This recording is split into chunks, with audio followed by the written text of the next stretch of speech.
We've been doing a lot of research over the last few years on the impact AI tools are having on institutions as a whole.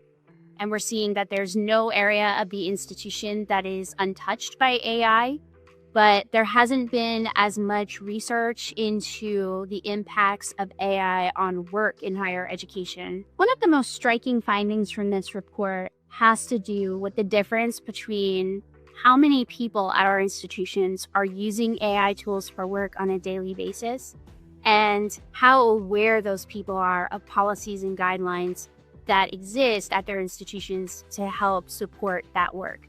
So nearly all of the respondents to our survey said that they have used AI tools for work within the last 6 months. But only about half of our respondents said that they're aware of policies and guidelines meant to guide work-related use of AI tools.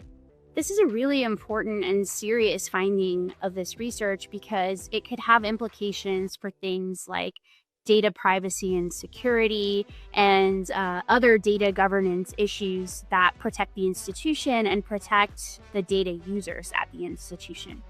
And it's something that leaders at higher education institutions can really take note of and take home as an action item to improve on, whether that's through the creation of new policies and guidelines related to using AI tools for work, or communicating with their community members about existing policies and guidelines. There are many risks that our respondents are taking note of when it comes to using AI tools in any area of the institution.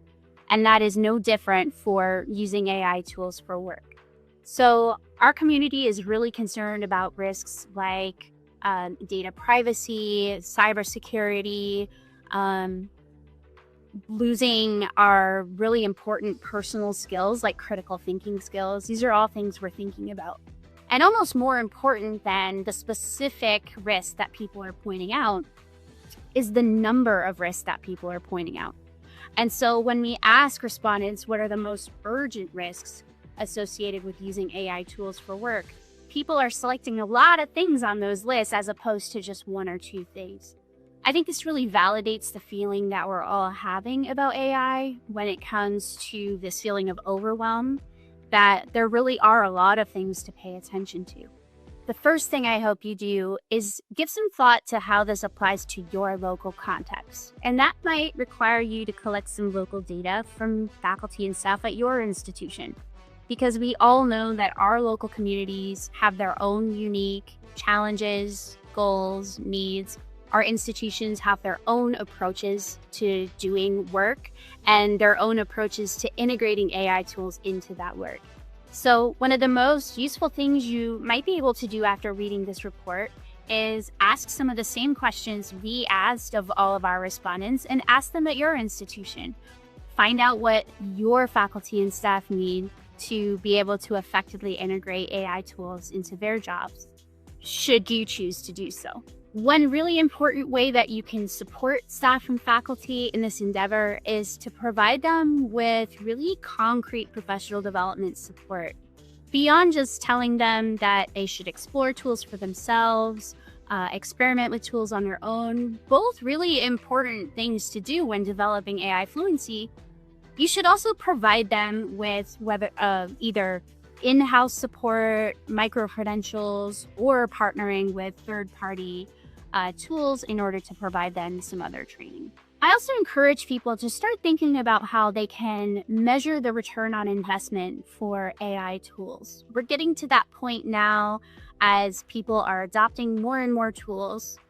Pilots are ending, and we want to really think about what those long-term investments are. We know from EDUCAUSE research in the past that people have primarily been funding AI investments from flexible budget items, things that are not going to be viable long-term options for investment.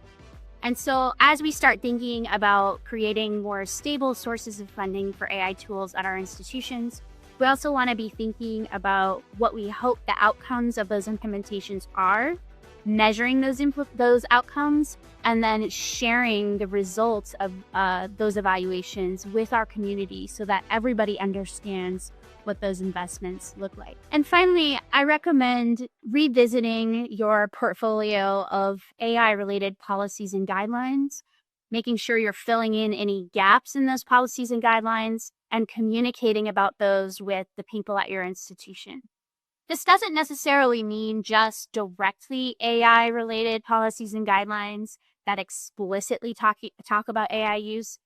It could be other policies and guidelines related to things like data privacy, data security, acceptable data use, all sorts of data governance policies, basically. And really connecting the dots explicitly for people at your institution so that they understand how those policies and guidelines are meant to guide the work-related use of AI tools.